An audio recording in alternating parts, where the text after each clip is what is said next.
Yo mec, bon, ça me fait un peu chier parce que cette portion de vidéo je l'avais déjà tournée, mais fichier corrompu, les emmerdes, tu connais, ça arrive. Du coup, du coup, qu'est-ce qu'on va voir aujourd'hui? Aujourd'hui, je vais t'expliquer les bases de tout ce que je fais niveau routine, Luxmax, blablabla, tous les trucs d'autiste. Je vais te montrer qu'est-ce que j'achète. Genre là, je vais faire mes petites courses au bazar. Donc le bazar en Pologne, c'est une sorte de petit marché de producteurs, tu vois. Donc ils ont des super produits. Donc là, j'y vais. Après, je reviens, je te montre tout ça. Après, je vais te parler d'un petit truc intéressant sur le paganisme et les religions en Europe, tu vois. Parce que j'ai vu une petite vidéo qui m'a intéressé sur le sujet. J'ai lu pas mal d'un auteur récemment, là, Marc Allais. Très très bon auteur d'ailleurs pour tous les originaires de terre celte, les gars. Faut que vous lisiez un petit peu mieux comprendre la vie de vos ancêtres. Aussi, un petit peu pourquoi les religions du livre sont une arnaque au moins pour des peuples comme les nôtres. J'ai déjà un peu parlé de tout ça, mais j'ai envie de revenir dessus, donc je reviendrai dessus tout à l'heure. Et du coup là, de quoi je voulais vous parler avant de commencer tout ça? Je voulais vous parler des petits coachs en développement personnel et un peu des valeurs qu'ils incarnent qui sont pas toujours positives, tu vois. Parce que je voyais une vidéo d'un hater professionnel qui quand même me divertit bien, c'est-à-dire infâme, sur le sujet il y a pas longtemps, où il parlait des mecs nofap, etc. Et de comment ils sont malaisants. Et bah, en vrai, je suis assez d'accord avec lui. Et je suis aussi passé par cette phase-là, du coup, je vais essayer un peu de te faire comprendre, tu vois, pourquoi les gens ils passent par cette phase-là si toi, tu n'y es jamais passé. Pourquoi cette phase, elle est sûrement beaucoup mieux que ce que tu vivais et ce que tu faisais avant, mais pour autant qu'il faut pas y rester trop longtemps, tu vois. Donc en gros, la plupart des mecs comme ça qui commencent le dev perso et qui se mettent à fond dedans, ils passent. Je vais te faire de la spiritualité de New Age à la con, hein, c'est vraiment le jeu là pour le coup, mais pour te simplifier ces concepts-là, j'ai pas trop d'autres solutions. Donc en gros, ils passent, tu vois, si tu regardes les valeurs un peu, tu vois, sur les sortes de graphiques chelous là où ils ont des valeurs liées à des chakras à différentes couleurs là, sur un mec en position de méditation, bah tu vois, tout en bas t'as la dépendance. Tout en bas t'as la dépendance, ça c'est avant que tu commences le dev perso, t'es dépendant de tes addictions, de tout en fait. T'es vraiment dépendant comme un zinzin, tu vois. Mais après, la valeur qui est un petit peu au-dessus, c'est la valeur du contrôle. Et en gros, le contrôle, c'est ça que tu vas apprendre quand tu vas te mettre au dev perso. Tu vas apprendre à contrôler euh, tes pulsions, que ce soit alimentaires, sexuelles, etc. Tu vois. Et c'est une bonne chose parce que, en vérité, ça t'élève. Ça t'élève, tu vois, mais au lieu d'être très bas, t'es bas. Pourquoi? Parce que le contrôle, c'est pas une valeur par laquelle tu peux vivre et prendre toutes tes décisions de vie. Sinon, ta vie, elle va être nulle à chier et elle va être vraiment, ouais, vraiment pas cool, tu vois. Pourquoi? Parce que si tu commences à essayer d'avoir du contrôle sur tout, non seulement sur toi, sur tes pulsions, mais aussi sur tes relations sociales, sur les gens qui t'entourent, bah en fait tu vas échouer. Tu vas échouer et tu vas te névroser, c'est sûr. J'y suis passé, je peux te le dire, ça fonctionne pas. Et bah, en fait, faut s'élever un petit peu au-dessus de ces trucs-là, tu vois. Et je pense que les coachs en dev perso comme ça qui maintenant nous malaisent tous, si nous malaisent et tout ça, c'est parce qu'en fait, ils n'ont pas su dépasser ce stade-là. Non pas que ce soit facile, non pas que je dis que moi je l'ai absolument dépassé ou je sais pas quoi, tu vois. Enfin, tu vois ce que je veux dire, de toute façon, je suis. Et, euh, et en fait, ça va te paraître très très bateau, très tout beau tout rose, tu vois, mais en vrai ça l'est pas. Mais en fait, pour passer au-dessus de ça, tu vois, faut apprendre des valeurs justement où tu apprends un peu à laisser le contrôle, tu vois, à laisser tomber le contrôle, c'est-à-dire l'empathie, l'amour. Et de toute façon, si tu veux faire des choses intéressantes dans ta vie, donc tu vois, des choses intéressantes, j'entends, je sais pas, par exemple, faire un voyage de zinzin, te marier, avoir des gosses et avoir une relation qui dure sur le long terme, bah tu peux pas le faire en essayant d'avoir le contrôle sur tout. Tu peux pas le faire en ayant le contrôle sur tout en fait. parce que tu vas forcément échouer et ça va forcément t'amener à des big problèmes. Du coup, voilà, je voulais juste te parler vite fait de cette petite phase-là pour que, bah, pas tu l'évites parce que tu vas forcément y passer, ça se trouve tu y es déjà passé, ça se trouve tu es dedans en ce moment, et c'est une très bonne chose, mais que tu y restes pas bloqué en tout cas, tu vois. Que tu te mettes pas dans une boucle éternelle dans cette phase-là, tu vois. Moi je pense que j'y suis resté, tu vois, 2 3 ans en fait, entre le temps où j'ai commencé un peu à découvrir le dev perso et le temps où j'ai compris que c'était pas tout. Bien 3 ans, tu vois, à boucler là-dessus et à en fait me névroser avec ça. Et bah voilà, j'ai envie de t'éviter de perdre autant de temps sur ce truc-là. Donc maintenant les gars, ah oui aussi, bon le matin, ça je vous en ai déjà parlé plusieurs fois, mais je le refais comme ça, voilà. Si vous buvez du café, pour que le café soit moins toxique, un peu de gras avec pour piéger les métaux lourds, tout ça. Donc moi je mets de la graisse de coco parce que c'est ça que j'ai et que j'aime bien, tu vois, dans le café. Un petit peu de miel aussi pour diminuer l'amertume et l'élévation du cortisol qui est lié. Cortisol ennemi de la testo, donc on veut pas de cortisol, faut se rappeler de ça. Ensuite, œufs crus aussi. Et aussi, pour vous faire un petit récap maintenant sur les bases du Lux Maxime, parce que les gens ils me demandent, ouais, c'est quoi ta méthode de tumbling, c'est quoi ceci, c'est quoi cela. Et en vrai, je veux pas que vous vous concentriez là-dessus. C'est vraiment une big erreur. Faites votre respiration nasale, c'est le plus important. Ayez une bonne position de la langue, etc. Donc le mewing, c'est vraiment la base de tout. Une fois que tu as cette base-là, l'alimentation, c'est la seconde base de tout, parce que, en fait, la plupart d'entre vous, vous n'avez pas besoin de techniques de hard chewing, de je sais pas quoi, tu vois. Ce que tu as besoin, juste, c'est manger des trucs sains, comme ça, tu as les nutriments et tu as les blocs qu'il faut pour que ton corps il se développe bien, tu vois. Si tu es arrivé dans une phase plus avancée, c'est-à-dire que je sais pas, tu as 25, tu as 27 ans et tu t'es pas développé complètement comme il faut, tu peux encore le faire, mais c'est peut-être là où ça va être plus utile de te servir de techniques autres, supplémentaires, pour donner un stimulus à ton corps, pour lui dire maintenant faut croître, tu vois, même si c'est un peu tard. Mais la plupart d'entre vous qui sont dans votre phase développementale, franchement, mewing, améliorer votre diète, primal diet, et bien dormir, éviter d'abuser des stimulants. Moi, j'ai une phase là-dessus et ça m'a pas du tout aidé. Donc éviter d'abuser des stimulants. Et pourquoi pas hard chewing, pourquoi pas prendre du mastic gum. Genre, si tu dois prendre du chewing gum, achète du mastic gum, voilà. Mais au-delà de ça, je pense que c'est vraiment se branler le cerveau et que vaut mieux se concentrer sur des choses plus intéressantes dans la vie, que de toute façon ça viendra avec la nutrition, le temps, le temps, le temps. Voilà les gars. Et bah, du coup pour la nutrition, je vais vous montrer ça tout de suite. Je vous dis à tout à l'heure. Remets BG Galvé, petit grosserie haul, parce qu'on est des vrais influenceurs ici. Alors du coup on commence avec du magnifique Bocek de la poitrine de porc, fumé à froid que je vais éclater. Je pense juste comme ça, tu vois, ça va me faire un mille, quelques mille. Hop, hop, hop, ça va aller par là. Ensuite, on a de la machonka. Donc la machonka, c'est quoi? C'est du babeur, en fait, c'est le lait qui reste quand tu fais le beurre, tu vois. Donc c'est moins calorique, par contre, c'est giga hydratant. Donc ça va être ma boisson quand je vais aller à la salle. Je vais boire ça. Donc de la machonka non pasteurisée, évidemment, bien crue comme il faut. Ensuite, qu'est-ce qu'on a là? J'ai pris deux petites viennoiseries, j'espère qu'elles sont pas trop fait casser la gueule. Hop. Alors, est-ce que c'est au petit ce genre de choses? Absolument pas. Par contre, c'est super bon.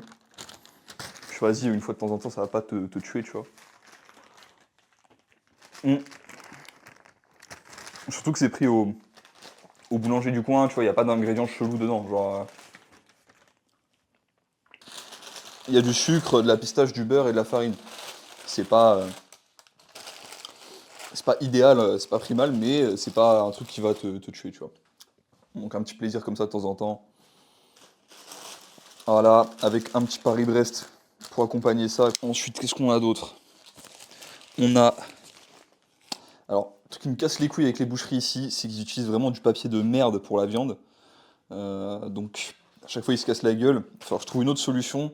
J'avais vu Age parler dans un de ses livres du fait que quand tu la coupes en morceaux et que tu la mets dans des bocaux, elle se conserve mieux. Donc, je pense que je vais tester ça aujourd'hui. Elle se conserve un peu plus longtemps. Là, je vais la foutre au frigo, mais je teste ça juste après. Et du coup, bah, la viande, à peu près, ouais, 500-600 grammes par jour. Là, j'ai 2 kilos pour les quelques jours qui viennent. Ensuite, ah oui, c'est un peu fait casser la gueule. On a du tfaloujek, donc c'est un de deux seuls trucs, deux seuls fromages, enfin type de fromage, plutôt du fromage frais, que les Polonais ils font à peu près bien, parce que globalement le fromage c'est vraiment pas leur talent. Mais ça c'est pas mal, donc ça va passer en dessert ou en fromage à tartiner ou avec un petit peu de viande séchée, un truc comme ça. C'est vraiment pas mal du tout.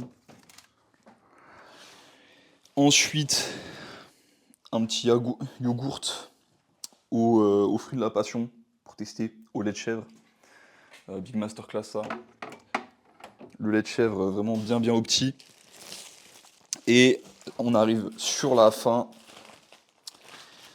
Évidemment du morbier. Le fromage, j'en consomme vraiment de manière déraisonnable. Donc là, du morbier, on en a 500 grammes. Ça va sûrement me faire un peu, je sais pas, une semaine, un truc comme ça. Et j'ai 1 kilo aussi, un petit kilo de, de tomes des Alpes. Parce que les meilleurs fromages qu'ils ont en Pologne, c'est des fromages importés. C'est des fromages français, c'est des fromages danois, etc. Pour moi, les Français, c'est les meilleurs. Après, j'aime bien les fromages italiens. J'aime bien les autres. Hein. C'est juste. Voilà, moi j'ai grandi avec des fromages français, donc naturellement, c'est ceux que je kiffe le plus. Et puis, bah, c'est à peu près tout. Donc, résumé, au niveau de ce que je consomme par jour, environ un demi-ananas. Là, je l'ai pas pris, je le prends autre part. À peu près 500 grammes de viande en général, 500-600 grammes de viande. 1 litre de lait cru à 2 ou 3, tu vois, selon les jours, pareil. Et des œufs crus entre 5 et 20 en vrai, selon les jours, tu vois. Il y a des jours où je vais en manger plus que d'autres. Et c'est à peu près tout, tu vois. J'ai des glucides, donc j'ai du riz quand j'ai mes meals après entraînement. Mais sinon, j'en ai pas. Je prends pas trop de ce genre de choses. Et en autre glucides, j'ai le miel et les fruits du coup. Quelques fruits surgelés aussi, que pareil, je prends pas au bazar parce que ça sert à rien de les prendre dans un marché. Enfin, c'est les mêmes, tu vois, au marché ou autre part. Et au marché, je crois même pas qu'il y en a. Et voilà, voilà. Donc, franchement sympa. Petit tour au marché, c'est toujours cool. Ça fait plaisir de discuter avec les producteurs aussi et tout ça. Ça, c'est un truc, c'est. Putain, les gars, genre, va à ton producteur, va chez les petits producteurs et chez les petits marchands avant qu'il n'y en ait plus. Parce qu'ils sont en train de disparaître, ils sont en train de se faire casser la gueule chaque année, c'est effrayant. Et ouais, ce qu'ils font, c'est meilleur en goût, c'est meilleur nutritivement. Des fois, c'est moins cher, même assez souvent. Donc voilà, faites un petit effort. Vraiment, c'est pas un très gros effort que je vous demande là. En plus, tu le fais pour toi l'effort, tu vois. Tu le fais parce que c'est plus nutritif et tout. Et puis même au niveau lien social, c'est kiffant, tu vois, genre parce que tu discutes avec les gens, voilà, tu sors de chez toi. Je sais qu'il y a beaucoup de gens en général aujourd'hui qui sont isolés socialement, en particulier les gens de mon âge. Après, bon, évidemment, quand tu vis, il y a pas mal de gens qui sont isolés socialement aussi. Dans tous les cas, même si c'est juste dire bonjour à la boulangère et lui faire un grand sourire, et bon, ça fait du bien, tu vois, c'est cool. Donc voilà, ça c'était un petit point que je voulais faire. Sinon, sinon, je voulais vous parler des religions. Bon, je vais le faire de manière extrêmement rapide là pour le coup. Mais je pense que tout ce qui est religion civilisée, entre guillemets, religion type du livre, donc vous savez très bien lesquelles je veux parler, christianisme, islam, etc., sont profondément pas adaptés à l'esprit européen, que ce soit occidental ou autre. Et je pense qu'il faut retourner creuser vos racines indo-européennes. que ce soit les racines celtes, germaniques, même aller creuser en Inde, tu vois, c'est intéressant. Et voilà, parce que déjà la spiritualité du christianisme, il y a une forme de, comment dire, comme elle s'inclut dans une logique historique, c'est très facile de voir qu'elle est mensongère. C'est très facile de voir qu'il y a des incohérences historiques, des incohérences à plein de niveaux. Et, euh, et en fait, ça donne pas envie de croire. Moi, j'ai essayé longtemps, longtemps, de me forcer à croire en Dieu, par le biais de la religion chrétienne notamment. En fait, juste, j'y croyais pas, tu vois, donc ça marchait pas. Et, euh, et c'est que en te détachant de ce genre de choses sur lesquelles tu te reposes, pour te donner un peu pour te rassurer un peu, tu vois, même si tu sais au fond de toi que c'est pas vrai, que tu crois pas, que tu arriveras à t'attacher à quelque chose de vrai et quelque chose de cohérent avec ton héritage, tu vois. Je pense que en vrai, c'est tout ce que j'ai à dire sur le sujet. Je ferai peut-être une vidéo plus détaillée dessus dans l'avenir proche ou plutôt lointain, je pense. Mais voilà, c'était mon petit happing sur le sujet. Donc maintenant, moi, je vais manger mes petites viennoiseries, un petit peu de fromage. Je vais m'entraîner et puis je vous montrerai vite fait peut-être mon meat meal du soir. Je pense que ce sera tout bon. Voilà, voilà. Il me reste pas mal de steps à faire aussi. Je vais profiter parce que là, on a un soleil bleu, ce qui n'est pas toujours le cas en Pologne. Et à toutes les gars. Du coup, j'étais en train de faire le montage, donc je vous fais juste un petit extrait là pour clore la vidéo. Du coup, je vous ai pas filmé le meat meal et tout ça, comme vous le voyez. Euh, j'ai hésité à vous faire la recette. J'ai une petite recette sur mon Substack. D'ailleurs, si vous n'êtes pas encore abonné au Substack, les gars, allez-y, putain. Combien de fois il faudra que j'en parle, c'est vraiment trop cool. Trop trop cool, ça me donne de super conversations, des gens qui viennent me parler après, hyper intéressant. Tu vois, là par exemple, dans les sujets, on a comment prendre du poids en primal, comment faire quand on a des épaules en carton-pâte, tu vois, genre comment les faire grossir et les mettre en meilleure santé. Les bases pour devenir un frimcell, les deux principaux exos pour avoir une bonne posture. Et voilà, se foirer sur sa diète, comment l'éviter et limiter la casse. Et du coup, j'ai hésité en fait à vous faire une petite recette de tenders ancestrales, tu vois. Alors, ancestral mais pas primal parce que du coup ils sont cooked, ils sont cuits. Et au final j'ai décidé de pas le faire parce que je pense que je dois essayer au max de vous montrer l'exemple sur ce que je mets en avant. Sinon bah je suis pas putain de cohérent, tu vois. Et bon bah du coup la recette elle est quand même sur le Substack pour ceux qui veulent la voir. Mais je vais juste faire des meals primal et respecter la diète que j'ai envie de respecter parce que juste mais en meilleure santé, plus d'énergie, tout ce que je veux, tu vois. Et voilà, voilà. Du coup, niveau entraînement, je vous montre pas aujourd'hui. Ça va attendre, je pense, 1 ou 2 mois avant que vous vouliez des trucs entraînement. Enfin, il y aura des vidéos où j'expliquerai des concepts d'entraînement et tout. Il y aura de l'éducatif, mais il y aura pas moi ce que je fais avec mon entraînement parce que je suis en train d'expérimenter. J'ai pas trop envie de faire fuiter ce que je fais en ce moment. Et voilà. Donc, excellente journée à vous, les gars. Abonnez-vous au Substack. La newsletter, c'est complètement gratuit. C'est juste mon kiff perso, j'adore écrire. Donc si vous aimez bien lire, nouvel petit article à 6 h tous les matins. Et voilà, pour les novices qui veulent commencer à s'entraîner, e-book gratuit en description, complètement gratuit, le meilleur contenu enfin le contenu que moi j'aurais voulu avoir, tu vois, si j'étais novice et que je voulais commencer à m'entraîner. Et en fait, je vois tous les youtubeurs qui sont là en mode ouais les gars, je vous ai fait un e-book, il est que à 20 balles, rendez-vous compte, je vous donne toutes les infos qu'il faut pour vous entraîner et tout, tu vois. Et bah, en fait, dedans, il te donne des infos foireuses et un système pas fou. Moi, là, il y a vraiment toutes les bases pour un novice, pour passer de novice à débutant, voire intermédiaire. Et c'est complètement gratuit. Pourquoi? Parce que je pense que les infos que tu as besoin pour passer de zéro à débutant ou intermédiaire, tu devrais pas avoir à payer pour. En plus, ça a été fait avec une illustratrice que je remercie beaucoup. Et ouais, c'est joli, c'est facile à lire, facile à comprendre. Voilà. Même si t'es pas novice et que t'as envie de te rappeler vite fait un peu quelques bases, tu vois, je te recommande ça chaudement. Je te souhaite une excellente journée, gros.